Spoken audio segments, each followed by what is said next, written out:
So we're learning how to read biblical poetry, which makes up over 30% of the Bible. Yeah, poetry is a way of writing that doesn't just communicate information.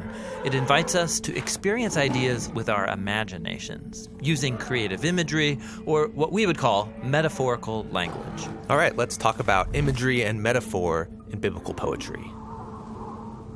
So some things in life are easy to understand because they're tangible, physical experiences, like being cold. Yeah, being cold is no fun. But other experiences aren't as concrete, like when somebody doesn't like you. But that's no fun either. So two very different things, but notice how your mind has linked them together without you knowing it. So when we say things like, she gave me the cold shoulder, or don't be so cold. You could also flip it around and think of affection as warmth. It took him a while to warm up to me, or she's a warm person. Exactly. So we take a basic concept, like warmth, and then we map it onto an abstract concept, like affection. It gives us a more imaginative way to talk about our experiences. We're thinking in metaphors. Yeah, they provide the framework for how our minds make sense of the world. Metaphors govern all of our thinking and language. Like right there, metaphors govern. That's a metaphor in and of itself, saying that ideas are rulers. Or think about a connected metaphor that competing ideas are at war.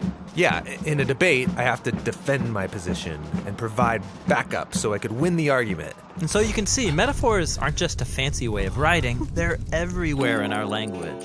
And the metaphors we use shape our imaginations and our behavior.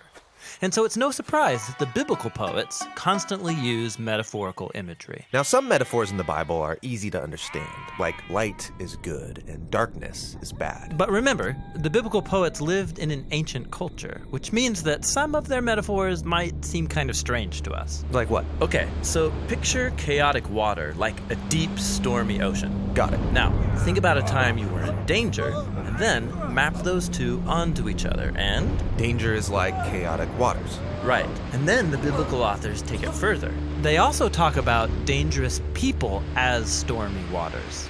Like in Psalm 69. Save me, O God, for the waters are up to my throat. I've entered the deep waters. My enemies outnumber the hairs of my head. Oh, the enemies are dangerous waves. Yes, and so are enemy nations. Like in Isaiah 17, woe to the nations that rage like the raging, roaring seas. Or in Psalm 89, O Lord, you rule the swelling seas. You scatter enemies with your mighty arm. So this is a basic metaphor for danger and chaos in our world. But God has the power over chaotic waters. Right. And this foundational image is so important, it's introduced on page 1 of the Bible. Oh, right. The uncreated world in Genesis 1 is a dark, chaotic ocean that God brings order to. Exactly. The image begins there and then develops throughout the rest of the Bible, and so does its opposite. If chaotic water is a fundamental image of danger, think about what dry land would represent. Dry land would be safety, security, stability. Exactly. Some of the most basic human desires. And that is what God's providing when the dry land appears in the opening pages of Genesis. And this is also where God plants the Garden of Eden.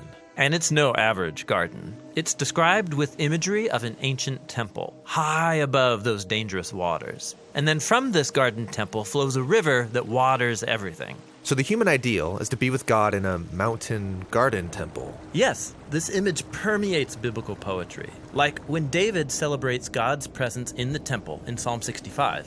How blessed is the one who's satisfied with goodness in your temple. A stream of God waters the land. You still the roaring of the waves and the turmoil of the nations. Now watch. Because the temple was associated with being close to God's presence, this high rock could become a metaphor for God himself. Like in Psalm 18, the Lord is my rock and my fortress and my deliverer. And that's the image Jesus is drawing on when he says that listening to him is like building your house on the rock. Exactly.